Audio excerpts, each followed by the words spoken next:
Hello and welcome to On Point. I'm Karen Castro, and today we're going to be talking about the DREAM Act, a law which will grant undocumented students access to higher education and gives legal status to those who complete their education or serve in the military. Joining me today is Program Coordinator for the Central American Studies Program at Cal State Northridge, Professor Douglas Carranza. Also, we have Director of the Education Programs and Strategic Projects for the Salvadorian American Leadership and Education Fund, also known as SALEF, Sergio Oliva. So my first question is for you, Professor Carranza. We know that the bill did not pass in Congress a couple of weeks ago. What do you think is the next step from now?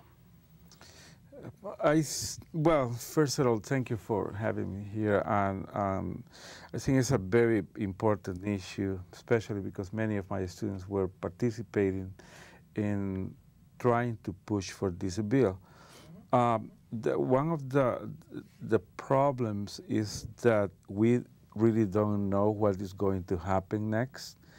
There are some people who believe that this was a move in order to gain some political insight into the Latino vote.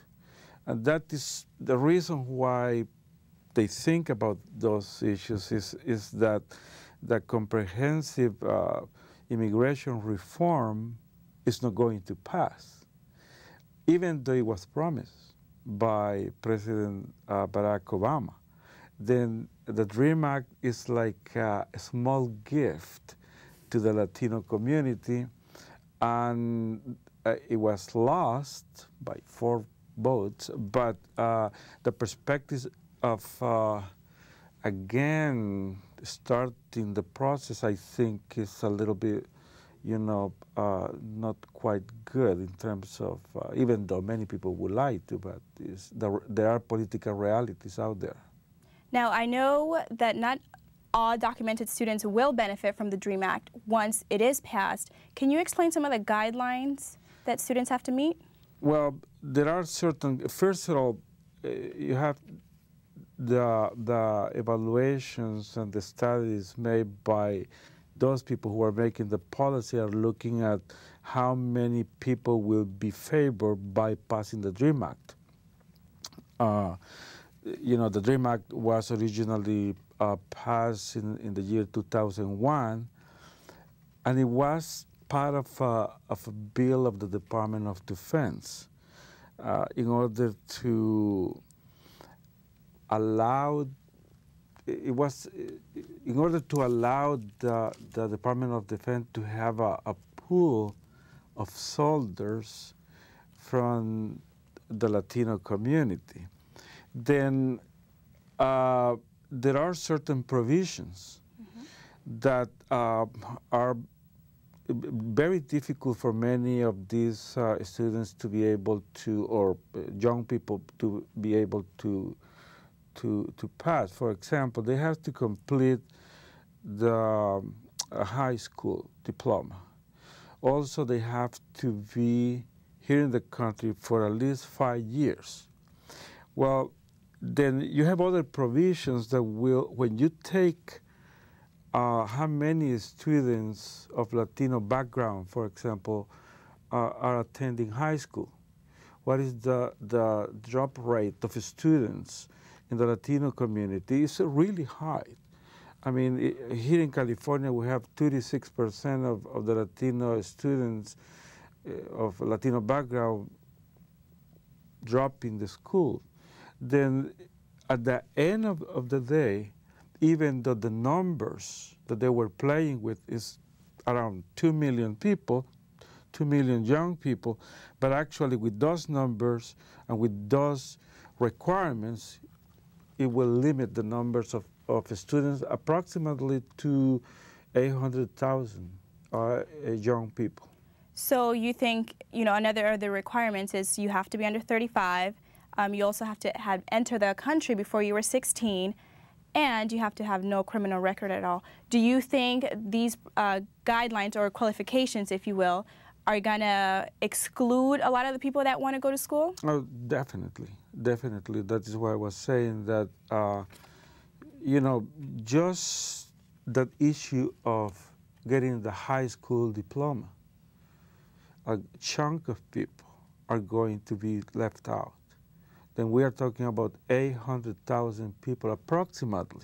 If out of those 800,000, later on you go to a different phase where with other requirements that we don't have any idea how many out of the 800,000, possible 800,000, possibly at the end it will be half of them.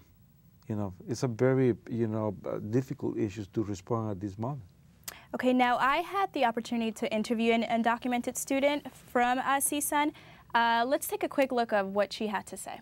Because a lot of other students have found out for the first time they were undocumented when they went to college, right? But at least for me, it's been different. I've known all my life that I was undocumented, and definitely finding out that you're undocumented when you're in high school and that you don't know what to do after, that there's no help, that that you've worked so hard to graduate from high school. I graduated with honors and that was nothing, It's like, it was a very depressing time for me. Now, Professor, how typical do you think it is for students to not know that they're undocumented until they graduate from high school?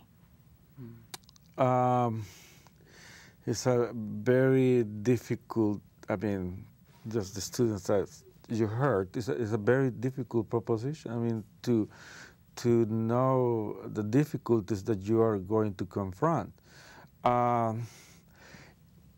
What kind of jobs are you going to get? Even if you get a degree, it's a very depressing situation for thousands and thousands of students that are trying to achieve a higher goal, educational goal, but they are not going to be applying that educational achievement in real life. You want to say something? Yeah, I just wanted to comment. Well, first of all, thanks for inviting me, Karen. Just to your question, I think that there's this whole idea that in the media, you talk about, oh, it can't be done, si se puede, just no Latinos, that sort of slogan. But then here you are, like the student that you're interviewing, and it's like, oh, you could do everything, but it can't really be done, right?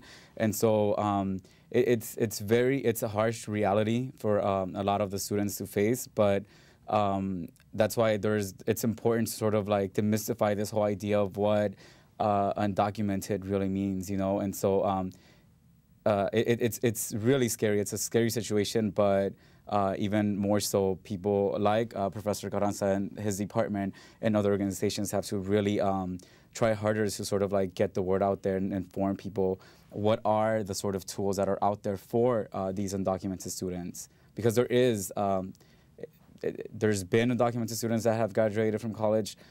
There will be in the future, unfortunately, and so there's ways that I think the community is sort of finding to get these students through college. Now, I know Salif works closely with Latino communities, specifically students seeking higher education. Tell us about some of the services that Salif provides for students. Yeah, sure.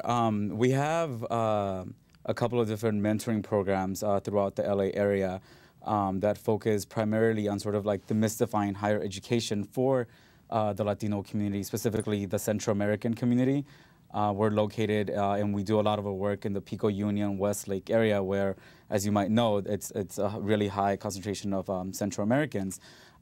So going along with this whole idea of demystifying higher education, we provide mentors for these students so that they can sort of see themselves and see students that actually grew up in a similar sort of neighborhood going to college, seeing somebody, that looks like has the same sort of skin as you, or speaks Spanish, or enjoys like fried plantains and black beans. Like, it goes a long way in for a young sort of student.